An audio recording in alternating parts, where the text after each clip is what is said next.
আসসালামু আলাইকুম সবাইকে। সবাই কেমন আছেন? সবাইকে শীতের শুভেচ্ছা। শীতকালে বই পড়ার কিন্তু অন্যরকম একটা আমেজ আছে। শীতকালে রোদের মধ্যে রোদ পোহাতে পোহাতে বই পড়ার একটা অন্যরকম আলাদা আনন্দ কাজ করে।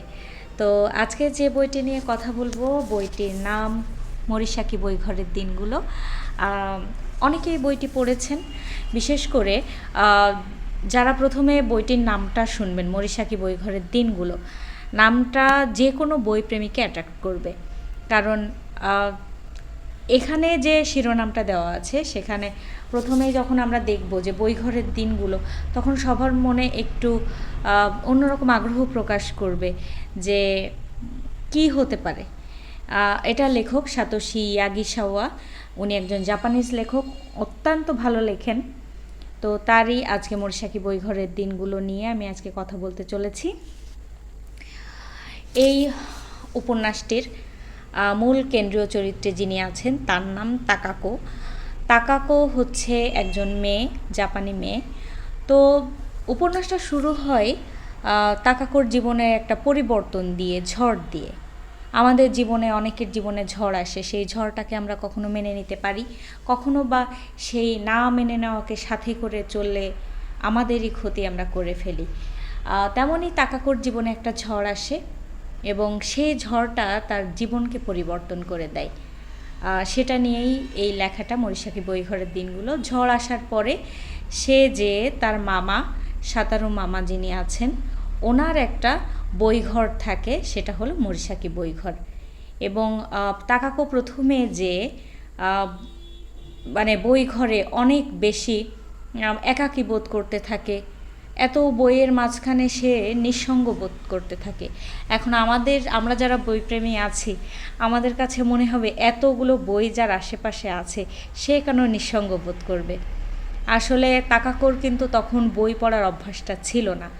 তারপর একদিন সে হঠাৎ কি মনে করে একটা বই পড়া শুরু করে। দেন সেই বই পড়া শুরু করা থেকে সে বইয়ের প্রেমে পড়ে যায়।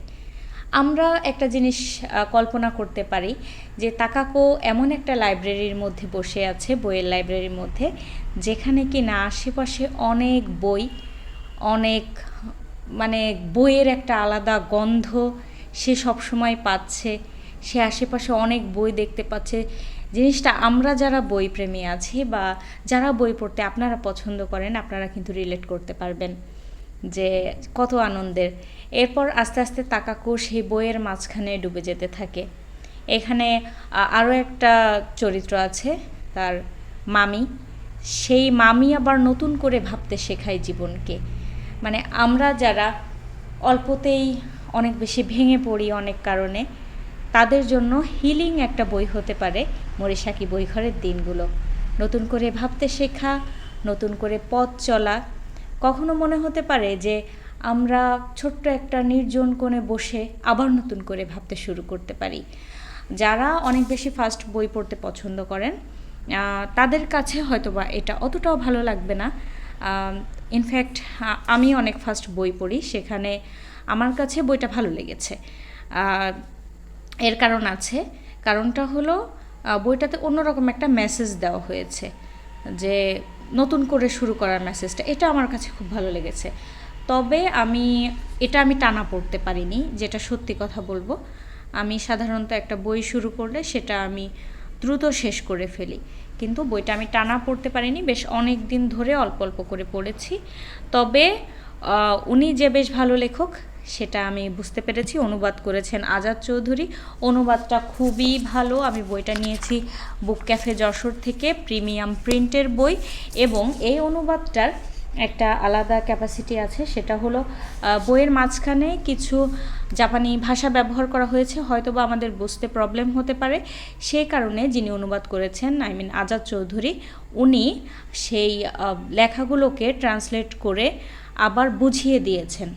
এটা খুবই ভালো লেগেছে আমার কাছে। এবং বইয়ের প্রচ্ছদটা যথেষ্ট ইউনিক এবং খুবই সুন্দর। এটা উল্টা দেখা যাচ্ছে কারণ আমি ফ্রন্ট ক্যামেরায় ভিডিওটা করছি। তো যারা এখনও পড়েননি পড়ে ফেলতে পারেন মরিশাকি বইঘরের দিনগুলো। আমি এর পরবর্তী বইটাও আমার কাছে আছে, সেটা হলো মরিশাকি বইঘরে আরও কিছু দিন। আমি সেটা অবশ্যই পড়া শেষ হলে রিভিউ নিয়ে আপনাদের সামনে হাজির হব।